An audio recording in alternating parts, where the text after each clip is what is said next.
नमस्कार, मी दिग्पाल लांजेकर तुम्हा सगळ्यांचं मनापासून स्वागत करतो एबीपी माझावरच्या या खास आणि वैशिष्ट्यपूर्ण कार्यक्रमात.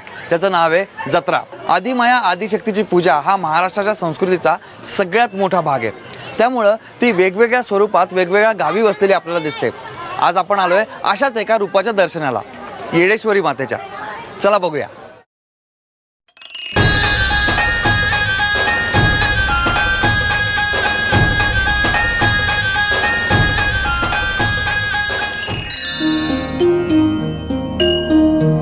उस्मानाबाद म्हणजेच आत्ताच्या धाराशिव जिल्ह्यात येरमाळा वसलाय.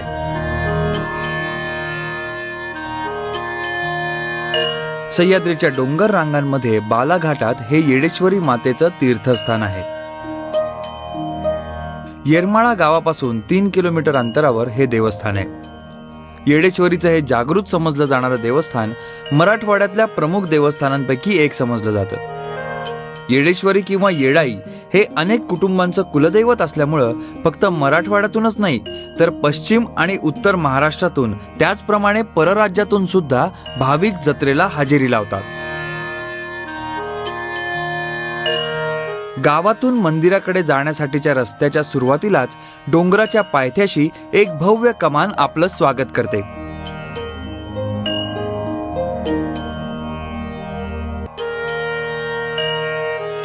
मी आता उभा आहे येडेश्वरीच्या डोंगराच्या पायथ्याशी. हजारो भाविक वेगवेगळ्या वाहनांमधून देवीच्या दर्शनासाठी निघालेत. मी सुद्धा आता तिकडेच चाललोय. चला.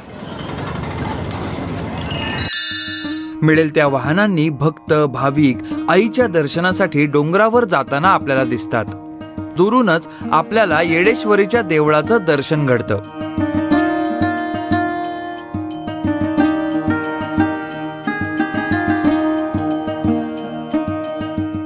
देवळाच्या डोंगराच्या पायथ्याला आपल्याला एक कल्लोळ अर्थात हौद दिसतो. हौदामध्ये जिवंत झरे आहेत.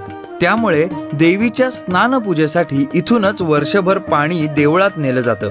उन्हाळ्यामुळं कमी पाणी दिसत असलं तरी एरवी हा कल्लोळ दुथडी भरून वाहत असतो.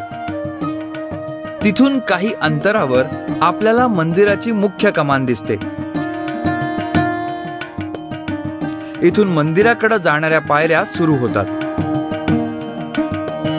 या भव्य कमानीवर कोरीव काम आणि देवाच्या मूर्ती दिसून येतात. इथे एक वेगळीच प्रथा मला बघायला मिळाली. पहिल्या पायरीवर पाय ठेवण्यापूर्वी भाविक त्या पायरीला ओला भंडारा लावतात आणि मगच पायऱ्या चढायला सुरुवात करतात. मंदिराकडे वर चढत जात असताना दोन्ही बाजूला पूजा साहित्याची दुकानं दिसतात. जाताना देवीच्या गाण्यांनी भारलेलं वातावरण आपल्याला अनुभवायला मिळतं. विशेष म्हणजे प्रत्येक दुकानात आपल्याला देवीचं महत्त्वाचं आभूषण म्हणजे कवड्यांच्या माळा मोठ्या प्रमाणावर बघायला मिळतात. त्याचबरोबर खणाच्या साड्यांचीही इथे रेलचेल दिसून येते.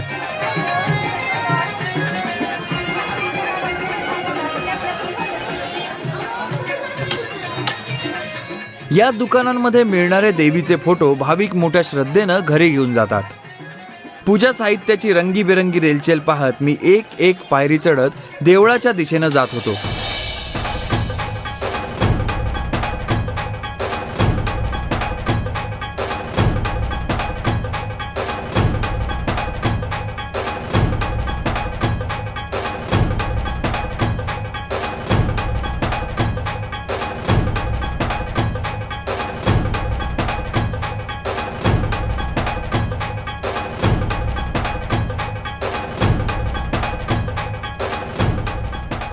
घाईघाईने येडेश्वरीच्या दर्शनासाठी आत शिरणारे भाविक आणि समाधानानं दर्शन घेऊन बाहेर पडणारे भक्त यांची मोठी गर्दी आता दिसायला लागली होती.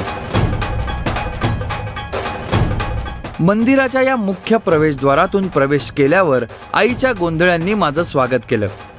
कवड्यांची त्रिकोणी टोपी, गळ्यात कवड्यांच्या माळा, देवीचा टाक, लाल अंगरखा आणि झोळी अशा पारंपरिक वेशात सजलेले ते गोंधळी आपल्या लोकपरंपरेचं दर्शन घडवत होते.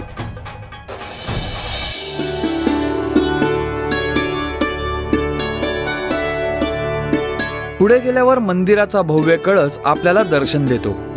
या कळसावर सुंदर नक्षीकाम असून देवदेवतांच्या मूर्ती बघायला मिळतात.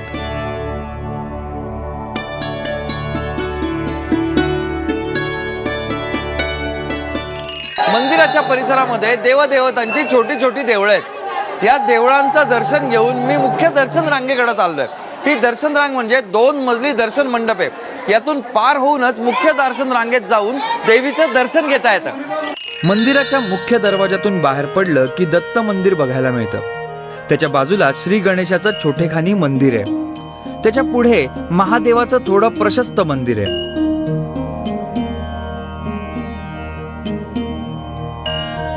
त्यापुढे असलेल्या छोट्या मंदिरात आपल्याला भगवान नरसिंहांचं दर्शन घेता येतं। या मंदिराच्या पुढे आपल्याला श्री भैरवनाथ रक्षणासाठी उभा असलेला दिसतो। मंदिर परिसरातली ही देवळं पाहून झाली की मागे पठारावर खंडोबा आणि तुळजाभवानी मातेची मंदिरं आपल्याला बघायला मिळतात। या मंदिरांमधून सगळ्या देवतांचं दर्शन घेऊन आपण मुख्य मंदिराच्या परिसरात आलो की ढोल, टाळ, हलगी अशा वाद्यांचा गजर आपलं स्वागत करतो।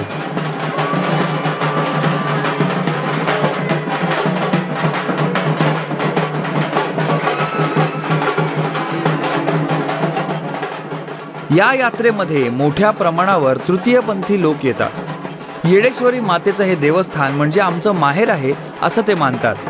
त्यामुळं ओळखीच्या भेटीगाठी करण्यासाठी मोठ्या प्रमाणावर ते यात्रेत सहभागी होतात। त्यांच्या पारंपरिक गाण्यांनी वातावरणात एक वेगळाच रंग भरला जातो। एकीकडे भाविक 2 मजली दर्शन रांगेतून आतुरतेनं पण शांतपणे पुढे सरकत असतात। मंदिर परिसर भाविकांनी गजबजलेला असतो आणि मागे कडाडणाऱ्या हलग्या वातावरणात एक अनोखा नाद भरतात। त्या नादात हलग्यांच्या तालावर भाविक मुक्तपणे आपली सेवा सादर करत असतात।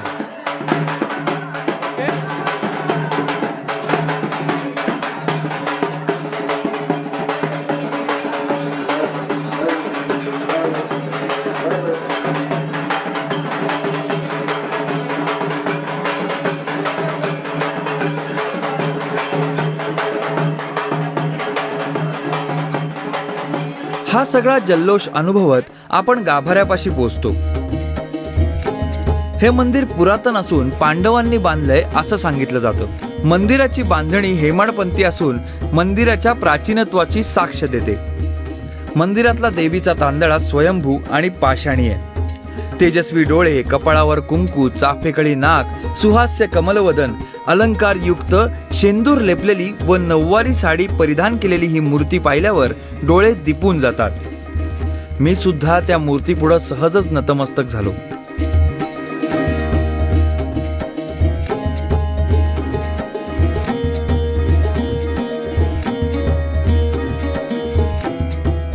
देवीच्या मूर्तीसमोर चांदीची पावलं आहेत।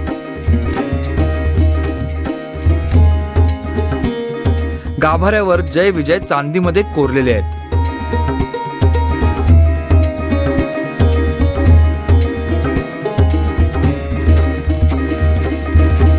आपल्याला गाभाऱ्यातच नगारा बघायला मिळतो। हा नगारा आरतीच्या वेळी वाजवला जातो। ही दोराच्या वेढ्याची आश्चर्यकारक प्रथा आपल्याला इथंच बघायला मिळते। प्रपंचात पडलेला वेढा दूर कर असा नवस बोलल्यावर 1.25 कोसाच्या दोराचा वेढा डोंगराला घातला जातो। त्यामुळे जणू हा डोंगर दोऱ्यानं बांधून उभा केल्यासारखाच दिसतो।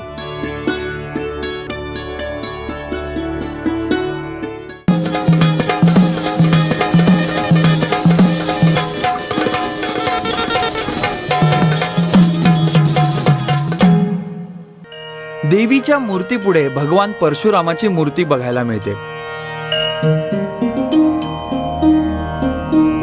हा भगवान परशुराम देवीचा मुलगा मानला जातो।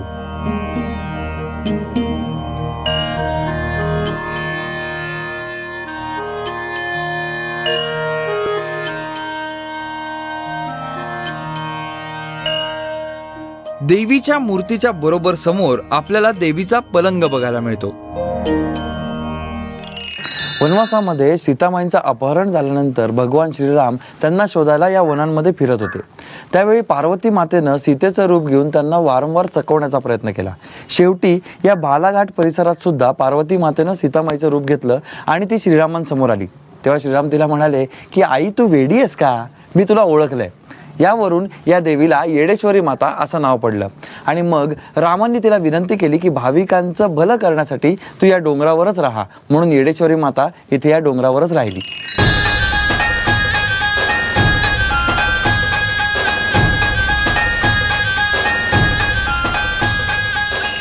नवस फेडण्यासाठी हे भाविक डोंगराला दोऱ्याचा एक वेढा देतात.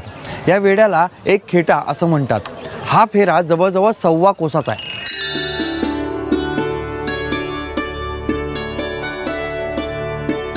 ही दोराच्या वेढ्याची आश्चर्यकारक प्रथा आपल्याला इथंच बघायला मिळते. प्रपंचात पडलेला वेढा दूर कर असा नवस बोलल्यावर 1.25 कोसाच्या दोराचा वेढा डोंगराला घातला जातो. त्यामुळे जणू हा डोंगर दोऱ्यानं बांधून उभा केल्यासारखाच दिसतो.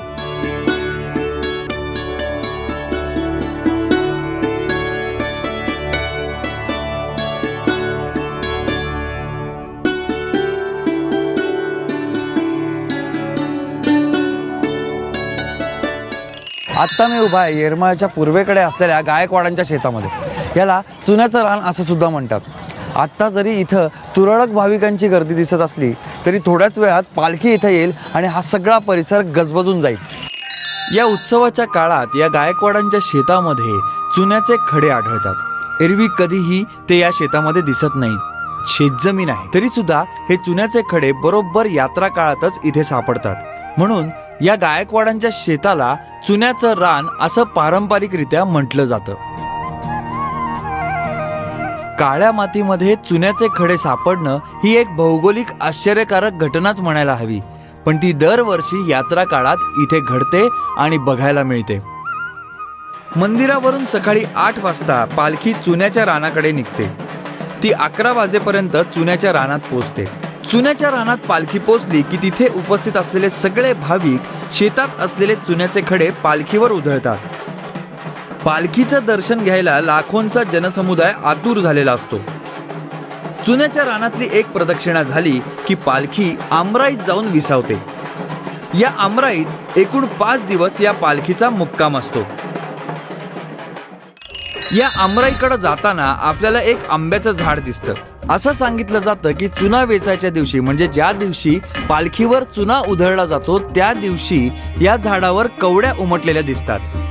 म्हणून प्रत्यक्षात हे झाड आंब्याचं असलं तरी याला कवड्यांचं झाड असं म्हटलं जातं.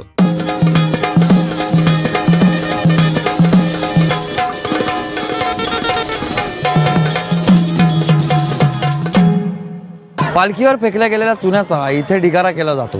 मग हा चुना यात्रा संपल्यावर 5 दिवसांनी भाजला जातो आणि देवळाला या चुन्यानी रंगरंगोटी केली जाते.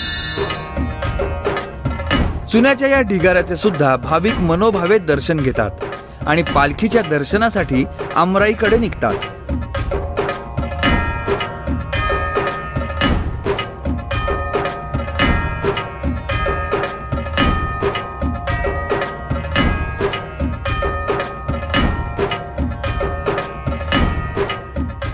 या आमराईकडे जाताना आपल्याला एक आंब्याचं झाड दिसतं. असं सांगितलं जातं की चुना वेचायच्या दिवशी म्हणजे ज्या दिवशी पालखीवर चुना उधळला जातो त्या दिवशी या झाडावर कवड्या उमटलेल्या दिसतात.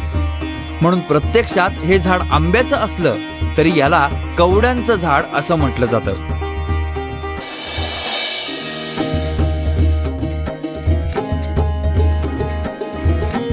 आमराईत पालखी 5 दिवस वास्तव्याला असते.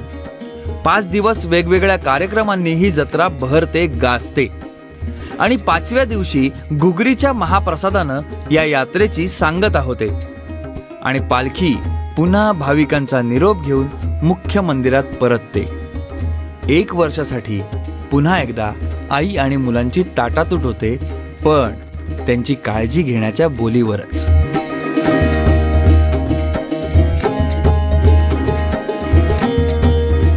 आई येडेश्वरीच्या मंदिराला भाविक जे आहेत ते पोतरा देतात आणि तो रंगवला जातो.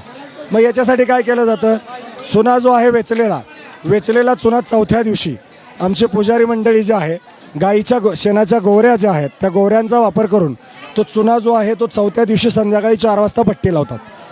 भाजलेला चुना 5व्या दिवशी गावातील सर्व भाविक एकत्र येऊन तो वेचून एका ठिकाणी त्याचा मोठा ढिगारा तयार करतात.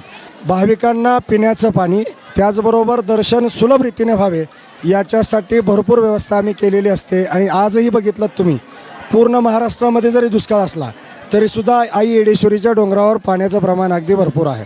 त्याचं कारण आहे, शेवटी तसं जर विचार केला तर भाविकांच्या श्रद्धेला पावणारी देवी म्हणून आई येडेश्वरीचं महत्त्व आहे. ही यात्रा चैत्र पौर्णिमेला सुरू होते.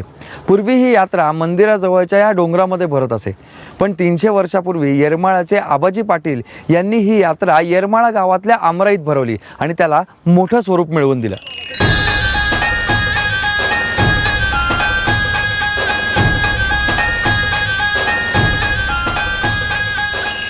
लेकरं आपल्या आईला वेगवेगळ्या लाडाच्या नावांनी हाक मारतात. तसंच हे सगळे भाविक या मातेला येडेश्वरी माता म्हणून ओळखतात. इथं आदिमायेचा मोठा सोहळा दरवर्षी होतो. दरवर्षी हे सगळे भाविक न चुकता तिला भेटायला येतात. अशाच एका मोठ्या सोहळ्यामध्ये आपण पुढे जातोय, पण पुढच्या गावात आणि नवीन जत्रेमध्ये. तोपर्यंत राम राम पाहुणा. आपल्याला निवृत्तीनाथांना भेटायचं असेल तर त्र्यंबकला जावं लागतं. सोपन काकांना भेटायचं असेल तर सासवडला जावं लागतं. ज्ञानेश्वरांना भेटायचं असेल तर आळंदीला जावं लागतं. पण आज आपण आलोय नारायणगावला आदिमाया मुक्ताईला भेटायला.